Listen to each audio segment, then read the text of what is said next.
Welcome back to the cutting board.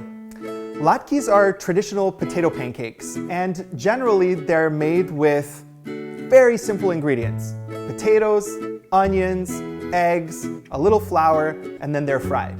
Today we're going to take that simple recipe, we're going to make it vegan, and we're going to make it just a little bit healthier by baking it instead of frying it. So the ingredients for this latke, as I mentioned, are the potatoes. We've already peeled these. We're going to grate them in a moment. There's also onions. Now we're going to do this one gluten-free, so I'm using potato starch instead of flour, but you can use flour at home. If you use the potato starch though, then they're gluten-free as well. This is Aquafaba. Aquafaba is just chickpea brine. So if you buy chickpeas in a can, it's the brine that they're inside, or you can actually make that yourself when you're cooking chickpeas. So that's the chickpea water. And then we've got whole grain mustard here and a little bit of salt. These are all the ingredients that we're going to need for our latke. So the first step is to grate your potatoes. Now you can grate them fine, you can grate them coarse. The decision is yours, but the one thing that you need to keep in mind is that the drier you can get these potatoes, the crispier your latke is actually going to be.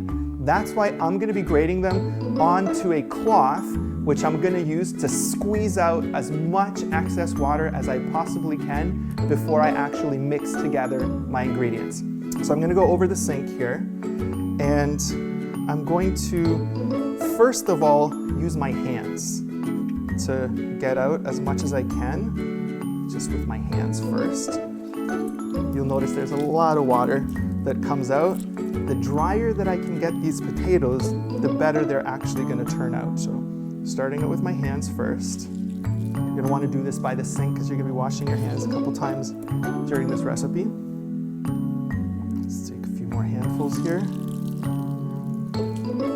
One of the other things is you're going to notice that the salt, we're not going to add that until we actually put in the brine as well, because if you add salt to the potatoes earlier, they'll actually start to sweat and they'll release more water. And we're trying to keep these as dry as we possibly can. So we've got out as much as we can with our hands. Now I'm going to close up my cloth and hold it over the sink, and I'm going to start twisting it. Potatoes have a lot of water in them, so we just keep squeezing. I'm going to release it once, shake it around a little bit, and then I'm going to do it again. All right, so a lot less is coming out now. Still a bit, but we got it dry. So now you got your potatoes. You've taken out as much of the water as you can, and we're going to transfer this into our mixing bowl. Now we've got our potatoes. If you use the food processor, you can run the onion through the food processor as well. Otherwise, chop it really fine. One onion is going to be enough for this recipe.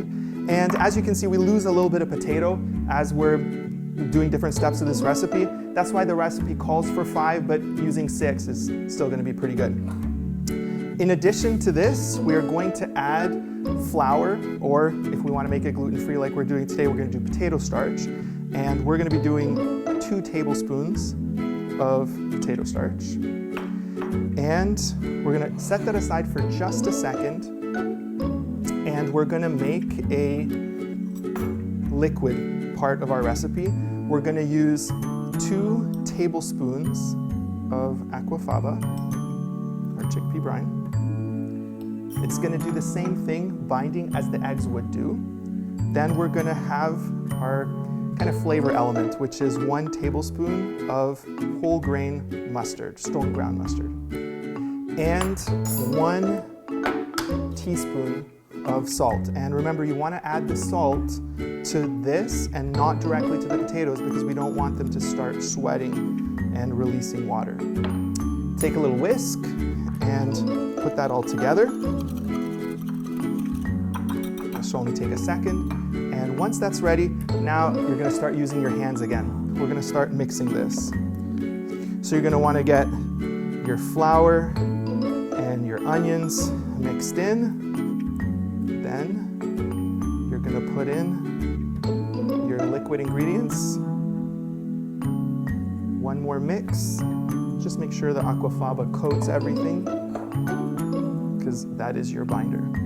And once you've got that all combined, you're ready to actually put it out on the dish, your baking sheet, and to put in the oven. So our ingredients are ready, and now we're about to put this in the oven. Traditionally, you would fry the latkes on medium heat with the oil until they're crispy brown on the outside.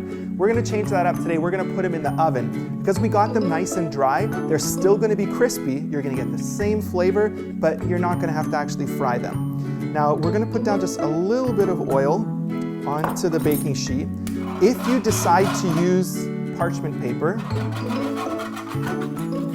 which you can do, the only difference will be that they won't get as crispy when you put them down on parchment paper. So today we're gonna put them right onto the baking sheet. We're gonna take about a spoon and we're gonna shape it a little bit. Make sure that we kind of squeeze it down. Put it into the baking sheet and then squeeze it down a little bit. And we're gonna go ahead and keep repeating this until the sheet is full.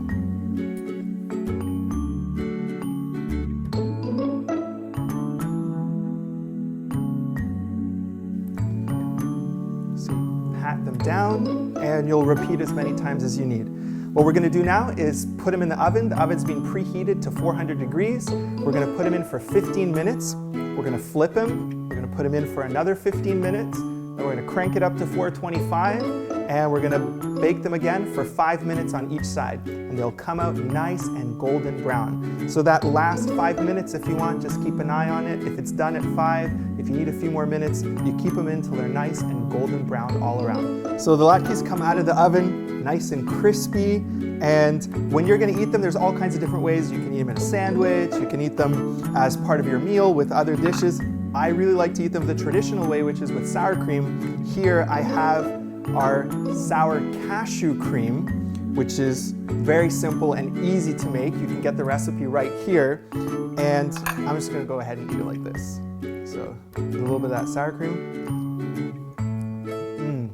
It's perfect. Great flavor, simple, easy dish that your whole family's gonna love. Join us again on the cutting board for great recipes just like this.